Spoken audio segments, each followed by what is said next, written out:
قرآن مجید اللہ کی کتاب ہے، اس میں کوئی شبہ نہیں ہے، اور دنیا کے ہر معیار کے مطابق کوئی کتاب بے کم و کاست بغیر کسی ادنیٰ تبدیلی کے کس طرح منتقل ہوتی ہے اسی طرح منتقل ہوئی ہے۔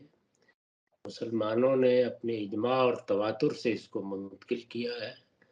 وہ کوئی بکھری ہوئی قوم نہیں تھے، ان کی ایک باقاعدہ حکومت قائم ہوئی اور وہ ایک عالمی سلطنت میں تبدیل ہوئی۔ اس کے اہتمام میں قرآن شائع و ضائع ہوا ہے، ایک ایک مسلمان کے ہاتھ میں رہا ہے۔ اس وقت بھی اگر کوئی ادنا درجے کی اس میں تبدیلی کرنا چاہے تو وہ اس کا تصور نہیں کر سکتا۔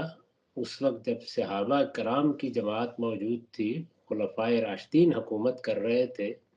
یہ کیسے باور کیا جا سکتا ہے؟ اس کے معنی تو یہ ہے کہ ہم اصل میں اللہ کی بات نہیں سمجھنا چاہتے، بلکہ یہ چاہتے ہیں کہ اللہ تعالیٰ ہماری خواہشات کے مطابق بات کرے۔ وہ ہماری خواہشات کے مطابق بات کریں تو پھر اللہ کی کتاب ہے، ورنہ کسی نے اس میں کچھ نہ کچھ ملا دیا ہے۔ یہ بڑا غیر علمی طریقہ ہے۔ اس طرح تو کسی بھی چیز کو مشتبہ کر کے آدمی اپنے لیے بہت کچھ خرابیاں پیدا کر سکتا ہے۔ دنیا میں کسی علم کو جانچنے کے اور خاص طور پر خبر کی تصدیق کے جو اعلیٰ ترین برتر ذرائع موجود ہیں، قرآن اس کے مطابق ہی منتقل ہوا ہے۔ یہ تو جو اصولی سوال پیدا ہو رہا تھا آپ کی بات سے، اس کے بارے میں میں نے عرض کیا۔ پہلے سوال کے جواب میں یہ عرض ہے کہ قرآن مجید میں استدلال کے یا ریزننگ کے مختلف طریقے اختیار کیے گئے ہیں۔ بعض جگہوں پر ہمارے باطن کو، یا جس کو ہم انفس کہتے ہیں، ہمارا نفس اپنے اندر نشانیاں رکھتا ہے، اس کو بنائے استدلال بنایا گیا ہے، اس کو ریزننگ کی بنیاد بنایا گیا ہے۔ بعض جگہوں پر جو کائنات میں حقائق نظر آتے ہیں، جو ہماری آنکھ دیکھتی ہے، کان سنتے ہیں، ان چیزوں کو بنیاد بنا کر استدلال کیا گیا ہے۔ بعض جگہوں پر تاریخ کے حقائق بیان کیے گئے ہیں، اور ایسا بھی ہے کہ مخاطبین کو ان کی حماقت پر توجہ دلائی گئی ہے۔ اس میں قرآن نے اپنی کوئی رائے نہیں بیان کی، بلکہ یہ کہا ہے کہ تم کیسے احمق ہو کہ اپنے ہاں تو کبھی پسند نہیں کرتے کہ یہ کہو کہ میرے ہاں بیٹی پیدا ہوئی ہے، اور تمہیں اطلاع دی جائے تو چہرے سیاہ ہو جاتے ہیں، اور یہ کہتے ہو کہ ہمارے تو قبائلی نظم میں یہ کیا کرے گی بیچاری، یہ تو ہمارے ساتھ بھی نہیں کھڑی ہو سکتی، اور جنگ میں بھی شریک نہیں ہو سکتی، اور اگر کہیں ساتھ دینا پڑا تو تب بھی کمزور ثابت ہوگی، اور ادھر اللہ کے لیے بیٹیاں بنا دیتے ہو۔ تو یہ ان کی حماقت پر توجہ دلائی ہے۔ اس میں عورتوں کے بارے میں کوئی بات اللہ تعالیٰ نے اپنے زاویہ نظر سے بیان نہیں کی۔ یہ بعض اوقات مخاطب کو اس کی کسی مانی ہوئی بات کے تضاد پر متوجہ کر کے اس کی بیوقوفی واضح کی جاتی ہے۔ تو ہر اچھے کلام کو سمجھنے میں یہ چیزیں ملحوظ رکھنی چاہیے۔ ہم بھی جب گفتگو کرتے ہیں تو دلائل کے بعد مخاطب اگر کوئی احمقانہ نوعیت کی رائے قائم کیے ہوئے ہو تو پھر کہتے ہیں کہ ایک طرف تو یہ مانتے ہو، دوسری طرف یہ کہتے ہو، تو یہ اس طرح کی بات ہے۔ اس میں عورتوں کے بارے میں اللہ تعالیٰ نے اپنا کوئی تبصرہ شامل نہیں کیا، کسی جگہ بھی نہیں ہے۔ دو تین جگہ جہاں یہ مضمون آیا ہے، وہاں مخاطبین کی حماقت، بلادت اور ان کی ہٹ درمی کو واضح کرنے کے لیے کہ یہ تم کس طرح کے لوگ ہو، کیسی باتیں کر ڈالتے ہو، ایک طرف یہ اور دوسری جانب یہ، ایسے بہت سے دوسرے اسالیب بھی قرآن میں اختیار کر کے، مثال کے طور پر یہود کو وہ جو بات مانتے تھے کہ ہمیں تو اللہ تعالیٰ نے بہت اعلیٰ مرتبہ دے دیا ہے اور ہمارے لیے تو اب جنت ہی جنت ہے، یہ کہا کہ اچھی بات ہے، یہ مانتے ہو تو پھر ذرا اپنی موت کی تمنا کیا کرو، پھر دنیا میں رہ کے کرنا کیا ہے۔ تو یہاں ظاہر ہے کہ یہ تعلیم تو نہیں دی گئی کہ لوگ موت کی تمنا کریں، بلکہ ان کی بیوقوفی اور ان کے دعوے پر اور ان کی حماقت پر ان کو متنبع کیا ہے، اور یہ بتایا ہے کہ تم کیسی باتیں کرتے ہو۔ تو کسی مخاطب کا تضاد واضح کرنے کے لیے، اس کی کنٹرڈکشن واضح کرنے کے لیے یہ طریقے اختیار کیے جاتے ہیں۔ دوسرے سوال کے جواب میں یہ عرض ہے کہ عورتوں اور مردوں کے معاملات میں ایک تو کچھ خلقی فرق ہے، وہ بالکل واضح ہے،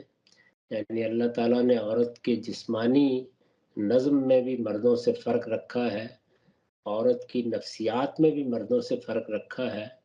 عورت کے رد عمل کی کیفیت میں بھی مردوں سے فرق رکھا ہے اور طبیعت میں بھی فرق رکھا ہے۔ یہ فرق موجود ہے،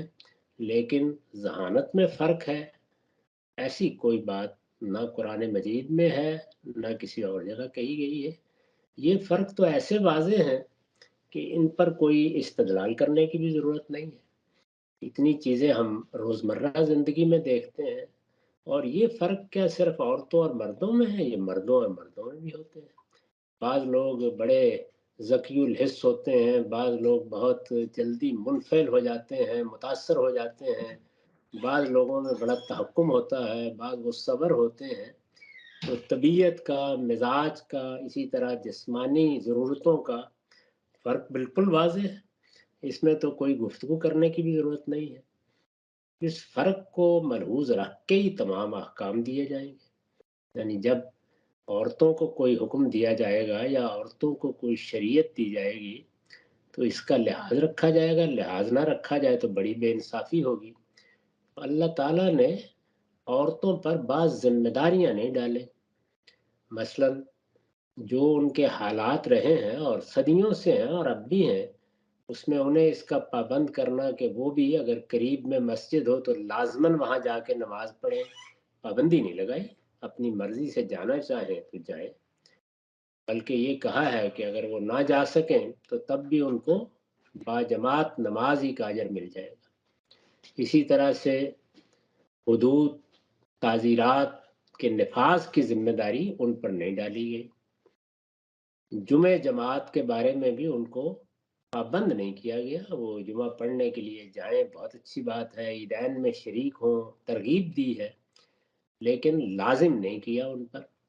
جہاد قتال کی ذمہ داری بھی ان پر نہیں ڈالی گئی، وہ اپنے طور پر شریک ہونا چاہیں، کوئی خدمت انجام دینا چاہیں، لیکن اللہ تعالیٰ نے ان کو اس کا پابند نہیں کیا۔ تو یہ ان کی نزاکت، لطافت، ان کی جو کچھ بھی طبیعت ہے اس کا لحاظ کر کے ان کے ساتھ اللہ نے بڑے کرم اور بڑی شفقت کا معاملہ کیا ہے، اور یہ بتایا ہے کہ اس میں وہ پابند نہیں ہے، اپنی مرضی اور خوشی کے ساتھ کوئی خدمت انجام دینا چاہیں، 5 وقت کی نماز مسجد میں جا کے پڑھنا چاہیں، کوئی باہر کی ذمہ داری لینا چاہے، جو چیز چاہے کریں، لیکن دینی لحاظ سے تو پھر پابند ہو جاتا ہے نا آدمی۔ تو یہ ذمہ داریاں عورتوں پر اللہ تعالیٰ نے، اللہ کے پیغمبروں نے نہیں ڈالی، یہ فرق کیا ہے، اس میں کوئی شبہ ہی نہیں ہے۔ ایسا ہی معاملہ گواہی کا ہے، گواہی کو لوگ کوئی ایسے سمجھتے ہیں کہ یہ استحقاق کی بات ہے، یعنی کوئی بڑے منصب سے محروم ہو گئے۔ جہاں تک واقعاتی گواہی کا تعلق ہے اس کا تو کوئی ذکر ہی نہیں ہے، اس میں جو موقع کا گواہ ہوگا، عورت ہو، مرد ہو، بچہ ہو، وہ گواہی دے گا۔ قاضی کا کام ہے دیکھے کس کی گواہی ماننی ہے کس کی نہیں ماننی۔ ممکن ہے کہ ایک بچے کی گواہی وہاں کامیاب ہو جائے اور ایک مرد کی گواہی کو قاضی قبول نہ کرے، وہ دستاویزی گواہی ہے، یعنی میں نے، آپ نے کوئی معاملہ کیا ہے تو اس پر مجھے آپ کو گواہ بنانا ہے، وہاں گواہ اللہ تعالیٰ کھڑا نہیں کرتا، وہاں ہمارے ہاتھ میں معاملہ ہوتا ہے۔ تو اس میں یہ کہا ہے کہ ایک قبائلی معاشرے میں لوگوں کے حقوق پر گواہی دینے کے لیے عورت کھڑی ہوگی، گواہی تو کسی ایسے ہی شخص کے خلاف دینی پڑے گی نا جو کسی کا مال ضبط کر کے بیٹھا ہے، کسی کی زمین دبا کے بیٹھا ہے۔ تو یہ بڑی ذمہ داری کی چیز ہے، اس میں مردوں کو گواہ بناؤ، بڑے اس میں مسائل پیدا ہو جائیں گے، وہ بیچاری کہاں کھڑی ہوگی؟ ابھی بھی قبائلی معاشرے میں ذرا جا کے گواہی کے لیے کھڑے ہو کے دیکھیں، بلکہ ہماری عدالتوں ہی میں ذرا پیش ہو کے دیکھ لیں، اندازہ ہو جائے گا کیا ہوتا ہے۔ یعنی مجھے تو کوئی آدمی اگر کہے کہ یہ اس دستاویزات پر کوئی گواہی ثبت کر دیں یا اس پر دستخط کر دیں تو میں تو معذرت کر دوں گا، کیونکہ ہمارے ہاں جس طرح سے جا کے عدالتوں میں جرا کا سامنا کرنا پڑتا ہے، ایک مرتبہ کے تجربے سے میں گزرا ہوں، میں تو اس سے استغفار ہی پڑھوں۔ اللہ تعالیٰ نے وہاں بھی ذمہ داری نہیں ڈالی، اور یہ کہا ہے کہ اگر کسی وجہ سے کوئی مرد میسر نہ ہو اور 2 عورتوں کو، ایک عورت کو گواہ بنانا پڑے تو اس کے سہارے کے لیے ساتھ ایک اور عورت کو گواہ بنا لو، تاکہ وہ مردوں کے